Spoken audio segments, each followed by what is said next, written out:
আসসালামু আলাইকুম এভরিওয়ান, চলে এলাম সকাল সকাল তোমাদের কাছে। আর এখন বাজে সকালকার 9:30। আর এখন আমার মেয়েরা যাওয়ার জন্য রেডি হচ্ছে, তার জন্য আমি ওদের জন্য পরোটা করছি।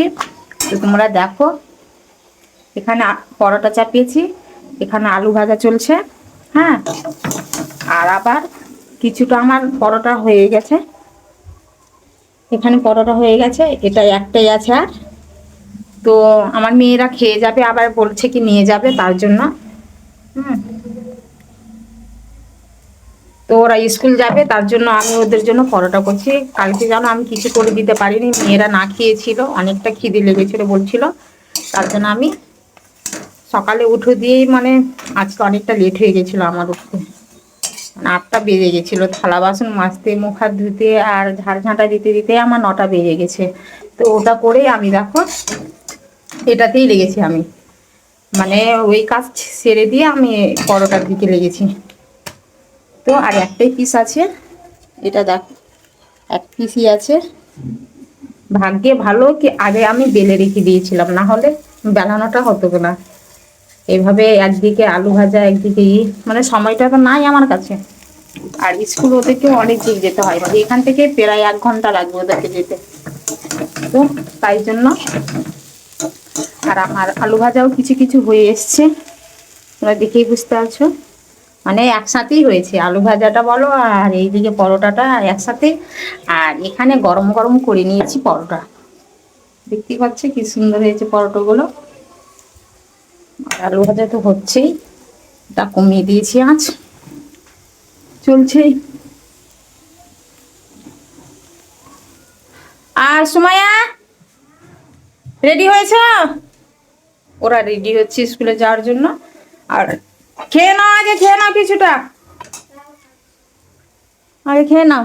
এই যে রেডি হচ্ছে, সোয়েটার পরে নিয়েছে ড্রেসের ওপরে। হ্যাঁ, সোয়েটার না পরলে হবে না, নদীর পাশেই স্কুল, ওদের নদীর পাশেই স্কুল, একদম পাশাপাশি। হাই, আমার বোন এখন ডাকতে গেছে। নাসরিনকে ডাকতে গেছে। আগে খেয়ে নাও, তারপর ওকে। খেয়ে নাও, আগে থালা নিয়ে এসো, দু বোনে খেয়ে নাও।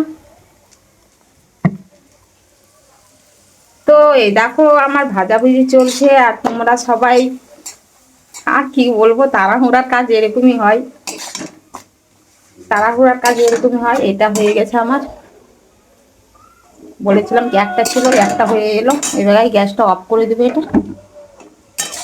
এবার আলু ভাজাটা এটা পড়ে যেত, একটুর জন্য পড়ে যেত এটা। আর আলু ভাজাটা দেখো, এটাও কমিয়ে রেখেছিলাম, এটা একটু বাড়িয়ে দিলাম। এবার এর পিছনে লেগে যাব আমি, এর পিছনে লেগে যাব, যতক্ষণ না হবে ততক্ষণ ছাড়বো না। এটা হচ্ছেই কিন্তু।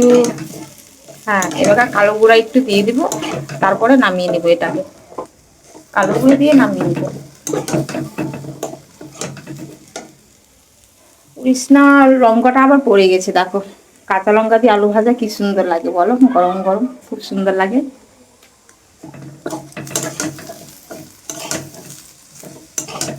ঠিক আছে, বেশি কথা না বলে আমি আলু ভাজাটা করে রেখে দিই, তারপরে আবার পরে না, এখান থেকে আমি রেখে দিচ্ছি, আবার পরে আসতে পাবো কি না সেটা গ্যারেন্টি নাই। হ্যাঁ, আমি রাখছি, ওদেরকে আবার টিফিন গুছিয়ে দিতে হবে, আলু ভাজাগুলোকে ভরে দিতে হবে, আলু ভাজা পরোটা ওরা নিয়ে যাবে আর বাড়ি থেকে খেয়ে যাবে বলেছেন। তো ঠিক আছে। আর আমার মেয়ে তো একটা ডাকতে গেছে, তো ঠিক আছে। আর আমার ফুচকু মেয়েটাও ওখান থেকেই দেখো টুকি মেরে দেখছে, চুপচাপ আছে একদম শান্তভাবে। তো ঠিক আছে, বেশি কথা না বলে আমি এখান থেকে রাখছি। তো আমার 2 মেয়ে স্কুল গেছিল, স্কুল থেকে চলে এলো দেখো। আর তোমাদের তো তোমরা দেখতে পেয়েছিলে, ওদের জন্য খাবার করেছিলাম। তো খাবার দেখো, ওরা আবার বলছে, দুটো করেই দিয়েছিলাম ঠিক ছিল, ওরা বেশি নিয়ে গেলে আবার ঘুরিয়ে নিয়ে আসে, আবার যেন এই সোয়েটারটা দেখো ভরে নিয়েছে। আর দেখো বলছি কি খাইনি, ও ঘুরিয়ে নিয়ে এসছে। আমি খেয়েছি, কিছু বেটিয়েছি আমার বান্ধবীরা। আলু ভাজা রেখেছে, আর এখানে ওই দেখি এখানটা রেখেছে, কত ছোট চেনে রেখেছে। ও, এটা আমার বড় মেয়ের। ওই ফে খায়নি। খুলো ভালো করে, খুলতে পারছো না? তেল তেল হয়ে আসে না, খুলতে পারছি না। তার জন্য তো বলি তোমাকে মাংস মাছ খাও, খুলতে পারছো না। কি এটা খোলা গেল? তো ঘুরিয়ে নিয়ে এসছে। আমার বড় মেয়ে খুব আর মেজো মেয়ে আর ছোট মেয়েটা কান্না করছে অনেক।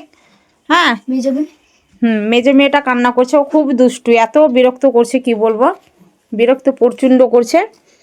তো ঠিক আছে, এখন আমি